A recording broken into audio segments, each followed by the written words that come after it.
So a big hello to our Highlights Foundation family today. I'm so happy to have you here. For those that don't know me, I'm Christina Ousouljoglou.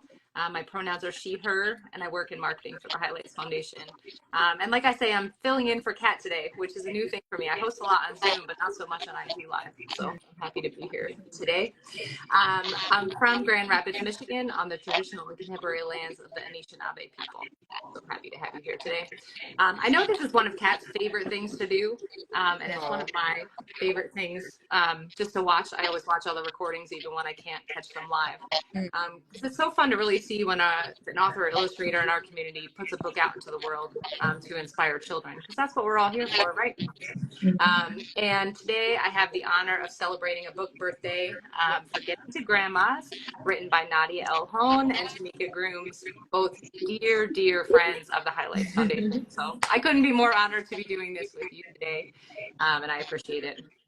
Before we dive in, I just do want to remind everyone that anyone who joins in the Highlights Foundation space is invited to do so with no hate, no harm, and no harassment of any kind. Awesome. So let's get started. How are you both feeling? We always start with that question because putting a book out into the world is the biggest thing. So I'd love to hear from both of you, and maybe Nadia, if you could get us started. Sure. I'm super excited, and I want to thank you for having me. I'm joining you from Wadabika, or Etobicoke, means where the alders grow, and it's part of Takaranto, Toronto, as you know it. It's an Anishinaabe word, and it means meeting place, or I think it means meeting place, I think. And also it's the traditional territories of the Haudenosaunee, the Wendat, and the Mississauga, so the New Credit. I'm really excited. It's kind of sinking in. I'm actually a full-time teacher and I'm in a new role. I'm a librarian, so I love books and kind of immersed in that. So I've been trying to shift my head, like come up for air and also reflect on the fact that this is my 10th book. I'm super excited. I'm very happy about it. It's kind of surreal because it's the one that's the closest up. It's about something that actually happened, and people say, "Is that you?" That's what my students ask, and I say, "Yes, that's me." And so it feels very close to my heart, and it's kind of like a moment to celebrate. I'm really excited, and this is the first event we're actually doing around this book. So it just feels exciting, and it's the right time. I'm glad it's with highlights too. Aww. Yeah. Thank you. Thank you. Yeah. And are you in your classroom right now? No, I was trying to rush home, but there's so much traffic, so I just kind of went to the closest library. So I'm in a library right now, public library, which is fitting. Also. So I just kind of, and it's like, hey, I need a room quick. Can I get in? Yeah. So yeah, I'm here. Great. And TeMika, would you like to share? Sure. So I'm calling in from Atlanta, Georgia, the home of indigenous Muskogee Nation. And it is a gloomy day here in Atlanta, but hopefully the sunshine will come out one day soon. I am super excited about this book. Excuse me, this is actually my first IG Live, so that's exciting in and of itself. And I'm so happy to be here to celebrate this book with Nadia. I know that she put a lot of great work and thought into this story over a while, and I'm sure Nadia, you'll talk about that. But I'm so happy that I was able to kind of come into this project with her, and in conjunction, because we kind of met through highlights and developed the relationship through highlights in the Brown Bookshelf. So I'm happy to be here. So That's so special. Thank you very much. And I want to riff a little bit because I have two kids of my own, so I get the special, it's like a job perk that I get to read new books with them.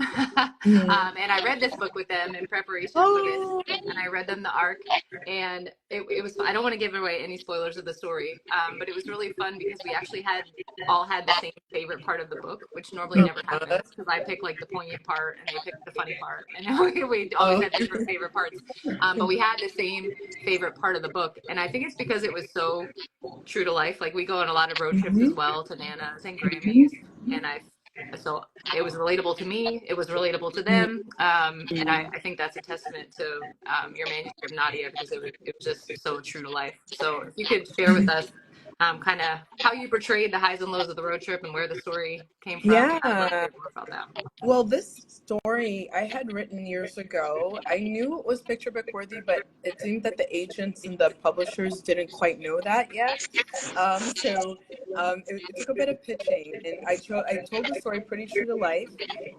But over time, I got a few rejections, and I was told that different things, like it was too slow, and where's the story? And so over time, I think between the just some of the feedback I received, thankfully I had one publisher, Karen Lee, who was my editor for Ousouljoglou.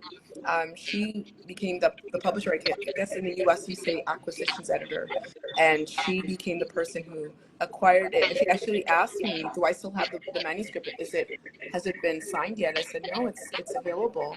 So that's basically what happened. I got to work with Karen again and the Groundwood team who I've worked with the Malika stories, and it was wonderful. So, just in terms of finding a piece of the story where we can actually create that um, difference, because it's the story that actually happened, but there's few little tweaks here and there.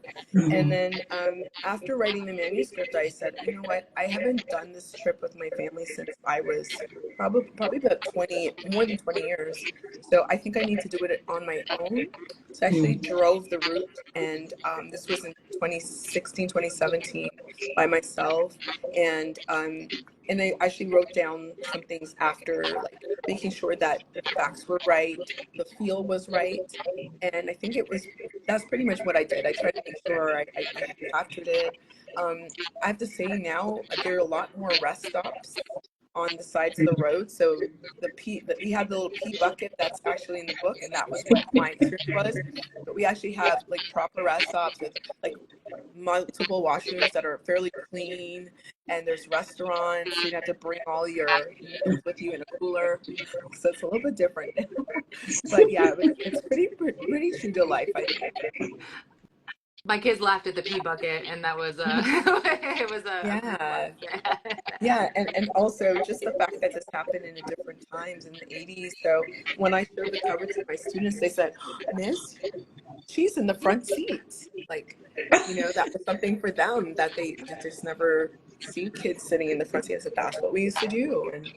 And then We used even to sit in, I'm sorry. no, what were you going to say? No, we used to sit in all parts of the car back then And laps too. We sat in without laps too. seatbelts. Yes.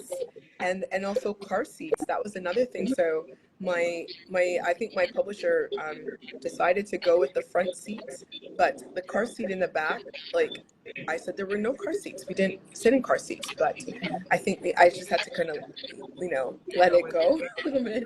Maybe it was by province or by state difference. Yeah, I get it. I get it. Yeah, and also just my kids were like, "Where's the phone?" Like, because we use GPS, so they know what a map is, but just using it on a road trip was so foreign to them. It was really, Yeah. No phones.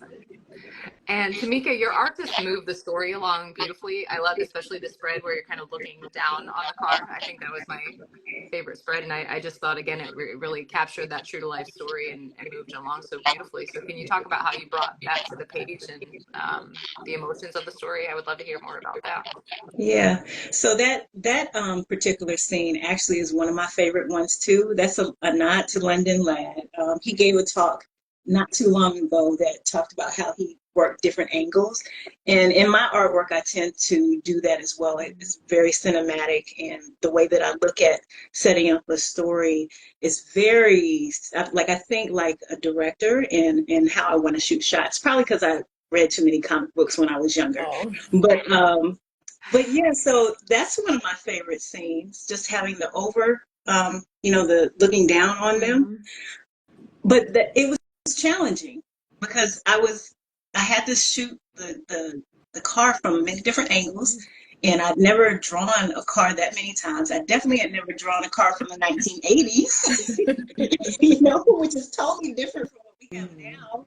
Yeah. The cars that you see driving around on the streets are not at all like the metal things that we used to drive. So, um, but yeah, I had to look at all the different angles that I could to kind of make it interesting because road trips are long. You know, they do get boring, and I didn't want the story to get boring. And you know, she wrote a wonderful story, but like, how many different ways can I draw the inside of a car? And so that's what I had to figure out. It's a testament to you because it didn't even occur to me because it was so different in each spread, Yeah. so that didn't even occur to me. So that that's a testament to your work then.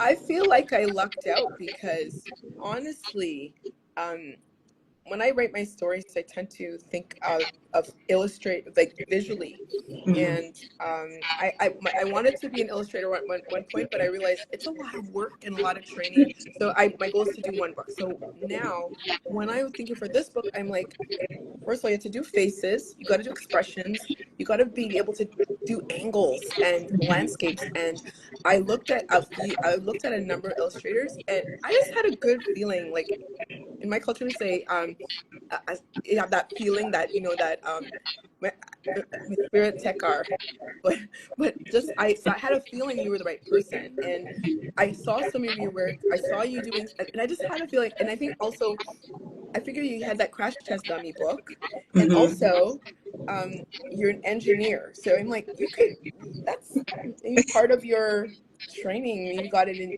there, but Yeah. you did an amazing job. You made it exciting. The angles were really enjoying it. So sorry, it's not my interview. You're gonna ask the questions. You're good. You're But I just got good. to say that. Well, thank you, Nadia. But yeah, I pulled all those skills into it, and I really enjoy doing landscapes. I didn't think that I did because I do like drawing people, but the scene when they were going over the bridge, that was really fun, just to draw the skies and the different colors and all that stuff. So yeah, you created a really great story for me to kind of think about, like, how do I want to grow as an artist as well. So Oh, Thank that's yeah. you. beautiful. I love how you brought the songs in too. Oh, everything. Now that you say the part about the director, I can see that throughout the story. Oh, It's beautiful. Yeah. oh yeah. The songs have an interesting story because they were actual real lyrics of real songs, which you can't use in a picture book. Yeah. So So, how did that play itself out in the publishing process? so my publisher just said, um, we can't use these lyrics, and we probably can't afford the royalty rights. Yeah. So you need to change them. So I just changed them. I may have a contest to see who can guess what the real song was for two of them, the two songs. Um, maybe TeMika knows what they are. I can't remember if I told you. Do you No, know? I don't think. I'm not sure Okay. you did. Okay. Maybe Now in a I few want years. to know. Okay, we'll talk. But I was curious to see how those lyrics would be integrated, and I love how TeMika did that because I didn't know how they were going to be on the page, but I love how she did them. Well, I think Maybe we when had a no. Go ahead. I was gonna say maybe when we post the blog post on social of that has the recording of this, people can give their guesses and then you can decide maybe Yeah. from.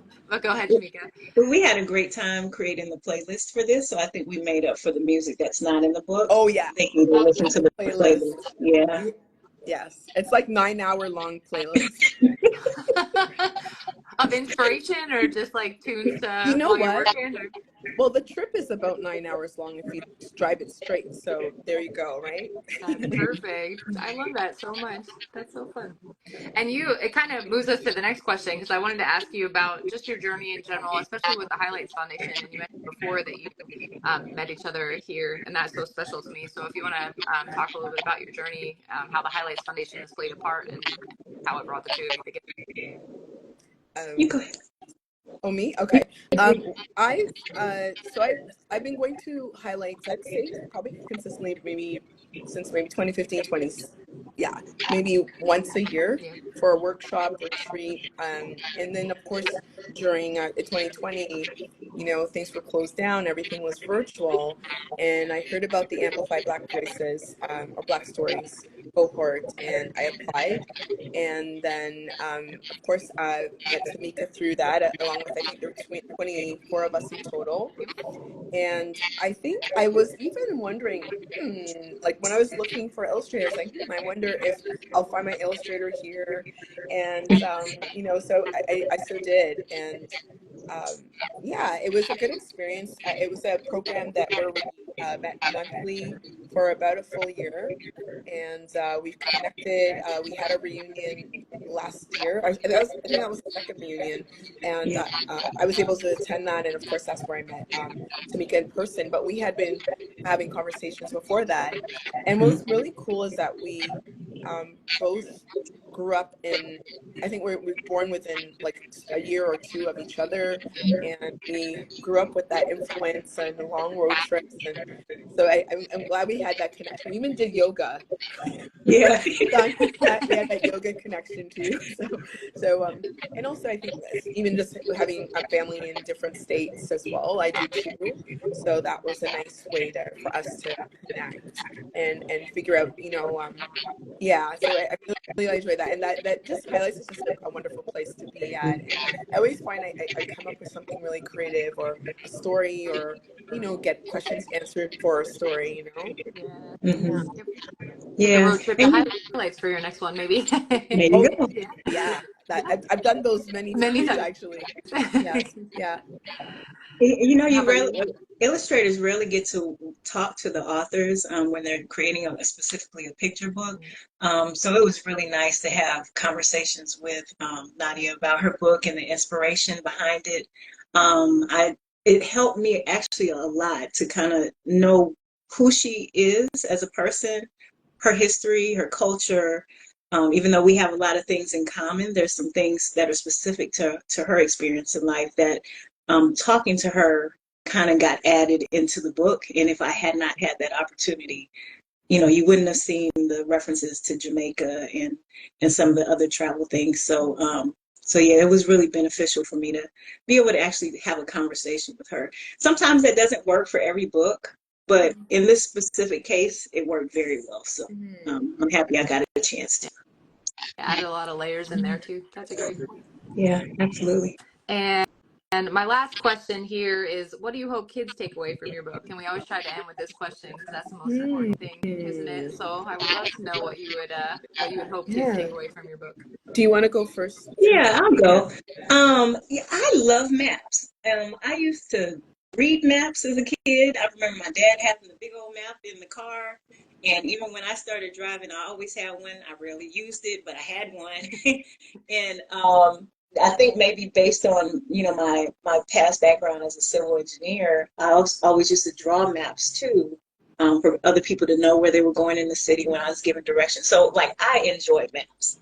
I'm hoping that kids who read this book that they'll, start to have an interest in maps beyond Google Maps and, the things that they have on their phone. Like pull out a map and read what's on the paper. Read the environment because you can learn from the trees and the sky and figure out how to navigate your way through the world that way too. But just kind of being aware of some of the old school ways that we found our way through the world. I would love for kids to learn more about that. Yeah. Yeah, I really feel like I lucked out because I didn't even know you're a civil engineer. Like that's specific. So it's like the right type of engineer for this book. But on that note, I just want to make sure kids, especially girls, especially Black girls, know that it's okay to be smart. It's okay to have gifts and to go deep, and try to like be really good at something, and be able to use it in a way that can help and benefit people. And I think one thing that I thought of, because I used to think I was a little strange in that sense, because I loved maps as well. I loved geography. I loved globes. I loved memorizing flags and capital cities. Like I thought that was my thing. And lo and behold, I was reading a book to my students, and I was showing them a page with flags, and I was naming the flags, and there were kids in that, I think it was a grade 1 or grade two class. They were able to name flags I couldn't name. So I was like, I guess I'm not the only quirky one. But I just want to, that kids, it's okay to have special interests and special talents. Yeah. And also, in my final editing last August, in July last year, I started wondering if I had ADHD. And I had never considered or thought I had that. That's never something I'd even considered. I've worked with many kids, of course, and my undergrad's in psychology, and I've learned about ADHD, but never thought I had it. And July happened, and I actually went to highlights in July, and then August, I'm here editing, and I'm looking at it, I'm like, there's some things about this little girl and the things that I see here that look a little bit like some of them. And later I was diagnosed in December. So whether these things that she did, like she stayed up all night, like she was very focused on her map. She was very wanted to see the journey to the end. There's like little things like that that I think are gifts. So as much as it is a challenge and there is a disability, there are gifts that, and she's able to use it. So I want kids who might be on neurodivergent or might have ADHD or might have a neurodivergence and a difference, that they know that there's a gift in that and they can use it to help people. And that's, I think, a big take-home lesson to all kids, that you can, whatever that quirk is, it can be used for something to help everybody out. And that even though we live far apart from each other and your family members might live in different places, we can stay in contact, we can stay connected as well in different ways. Yeah. I love that. Well, you've already inspired my 2 kids, so I think we just have much That's wonderful. There. I'm gonna peek back through to see if there were any questions. Somebody was asking TeMika to bring back the art of maths. Everybody's pretty happy. Yes. If anyone has any questions, I'll do my best to see it. Kat popped in there to say it was a beautiful book. I'm just going in here. Thank you, Kat. She got to read the art too, so we both bonded over that too.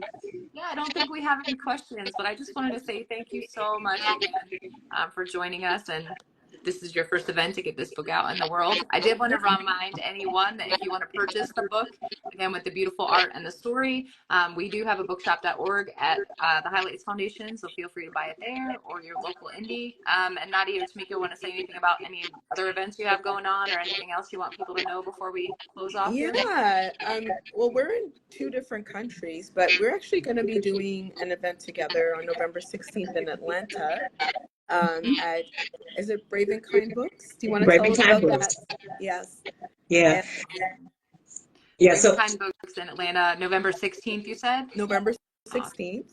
So if you're in Atlanta, you can come by. Also, if you're in Toronto, we're having a big launch, and actually, it's a huge, it's a book launch and 10 book party. So I want it. It's gonna be big. It's gonna be all 80s. Like this story takes place in the 80s, so we're gonna have breakdancing. We're gonna have beatbox. We're gonna have DJ, graffiti art. So. Come on out. It's going to be a lot of fun. It's going to be on October the 19th from 1:30 to 3:30. So if you go to my socials, Instagram, Nadia L Hohn _author, you'll see that event as well as the one in Atlanta and other events too. So there'll be, we also have a festival called Nuit Blanche, and it's one of the largest in North America. It's an all-night art installations all over the city. And one of these art installations is going to be, I'm going to be opening with this book and ending with it because it's an overnight drive. So if you come out, again, go to my socials and you'll see that it's posted there. So yeah, but we're excited. We're looking forward to, if you want to bring us out, we're ready. So come to the Bronx, right?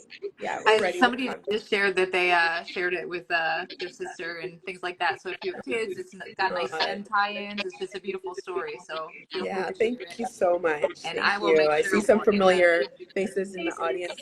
Yeah. Yes. And in the blog post with the recording, we can put some of these listings and links to your socials so people can find the events, because it sounds like a lot of fun to celebrate. So Yeah. lots of, Wonderful. yes, lots of love for you both in the chat. Thank you for joining us all. We had a lot of people popping in and out here, and thanks so much for joining us on a Friday afternoon. Yeah, thank We you. appreciate Highlights for Thank all you. the amazing work you do. Thanks for supporting us and bringing us together and authors like us. So, yeah, been wonderful. Thank you. Thank you. We're so Thank honored to be you. a part of your journey. Can't wait to see more. Thank you. Thank you. Bye to All both right. of you. Have a good one. Thank Bye, You you. too. everybody. Bye.